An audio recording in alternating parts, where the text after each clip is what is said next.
Welcome back. We'll be joined in the program by an author, Mr. Silas Omoha, who wrote the book My Drama-Free Neighbor and Me. Mr. Omoha, thank you so much for coming on the program. We appreciate you. Good morning. All right, the title of your book arouses curiosity, My Drama-Free Neighbor and Me. So let's begin from there, because I have plenty or lots of questions to ask. Why this title? It's a sequel from my second book, My So-Called Friends. So My So-Called Friends is about navigating simple, complex relationships. And My Drama-Free Neighbor borrows from that, that caption of My So-Called Friends. I think I remember it was Babatunde Fashola, the former governor of Lagos State, who said that conflict is a necessary incident of human existence. You can't really run away from it. So what is this book trying to say? No conflict, or avoiding conflict, being evasive to conflict? What exactly are you trying to say? I think the first thing is to understand that you can be a drama-free neighbor. So everybody is a part of a system. Everybody has a neighbor, and everybody is a neighbor to somebody. So I think the core aspect of what we are trying to say is to be that kind of neighbor you expect others to be, pretty much. Interesting. And I think that this is something everybody should grab. This is a book everybody should grab, because as much as you blame your neighbor, right, you're probably a dramatist in that sense as a neighbor yourself, because I think it takes two to have neighbors, right? So I am a neighbor as well, as I think the other person is a neighbor. But as much as I want to whet people's appetite, but what are some of the high points, or are the highlights of your book, and what can we glean from it? One of the chapters of the book talks about the profile of a self-centered person. There is one that talks about letting the grains fall on purpose, just giving us that consciousness to be self-aware. So it's important for people to be self-aware. It is important to be grateful to people when they help you. It is important to be kind, and it is important to love yourself. It starts from loving yourself. And because everything we do emanates from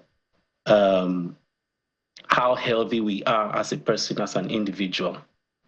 So that's I think in a nutshell, it's about relationship with God, relationship with yourself, and relationship with people. But some of our neighbors are people that can eventually become governors, or already governors, or presidents, or all of that. So I'll give you a case study on how to deal with this particular neighbor. His name is Donald Trump. And he's been a neighbor that has been shaking all the neighbors around the world. So if at that level you were to look at, contextualize this book at that level, what would you say is the best way to relate with such kind of personality and neighbor if you're a leader of a country? People have said he's racist, he's narcissistic, but he gets the job done. The first thing I'll say is to understand that everybody has a strength and a weakness. So what I'll aim for is to zoom in on the strength of the individual. So I would capitalize on making good use of what the strengths are. And in doing so, I'll get the best out of such an individual. So that's my approach.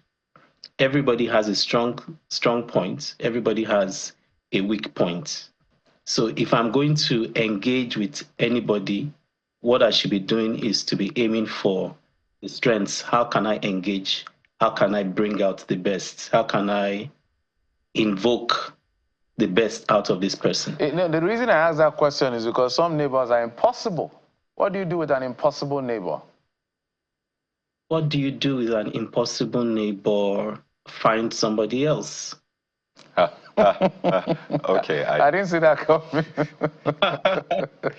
I'm sure you're not talking. I'm sure this is literal in some sense, because some will say, "Well, rent is expensive." I know someone who complained that where they are staying now, They had lots of issues, right? So they wanted to move somewhere else, and they saw that rent was ×2. And they said, you know what, I'm going to stay here and just endure all of the things I'm going through. But I kind of like what you did with the book, how you broke down some of the neighbors, the egocentric friend, the social climber, the rat racer, the time waster, the two-faced, the subtractor, the divider.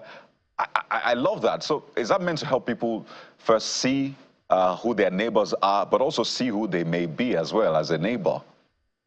Absolutely. So the first thing about the definition of who a neighbor is in Luke chapter 10. It's the story of the Samaritan. So in that story, 3 entities or 3 people passed by Jericho. And there was a man who had been robbed, who had been battered and wounded and needed, he needed medical attention. A pastor passed by, did nothing about it. A member of the choir or a Levite, if you want to put it in that sense, passed by, did nothing about it. And then somebody who did not go to church passed by, picked up this man and put him in his carriage or his car, takes him to the hospital, pays the bill, gives extra for any other incidents or anything that could occur. So, and then Jesus asked a question. He said, who was a neighbor to this man? And the neighbor to the man was the Samaritan. So that's the concept of who a neighbor is. So when you talk about the rat racer, you talk about the egocentric friend or the social climber, the first thing to do is to, like you've said, to look at yourself and to see if you identify any of those traits in yourself. And then also look around you and see if these are the traits you find in the people you associate with. And then you make the necessary adjustments. I need to see the cover of the book. I know it's close to you, but just for the benefit of people who are wondering, what does it look like? There you go, The Drama-Free Neighbor. A very interesting read, All right, quite an interesting caption, if you ask me. Well, there are so many neighbors in the world. Thank you so much, Silas Omoha, the author of My Drama-Free Neighbor and Me, joining us via Zoom from London. Thank you. Thank you very much.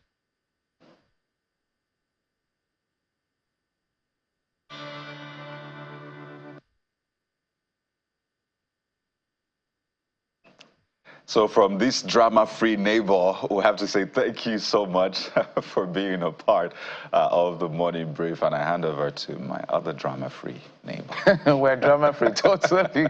And so we're handing now over to our other drama-free neighbors. They'll be coming up at the top of the hour on Sunrise Daily. Thank you for watching. I'm Jeffrey Uzonga. Bye-bye.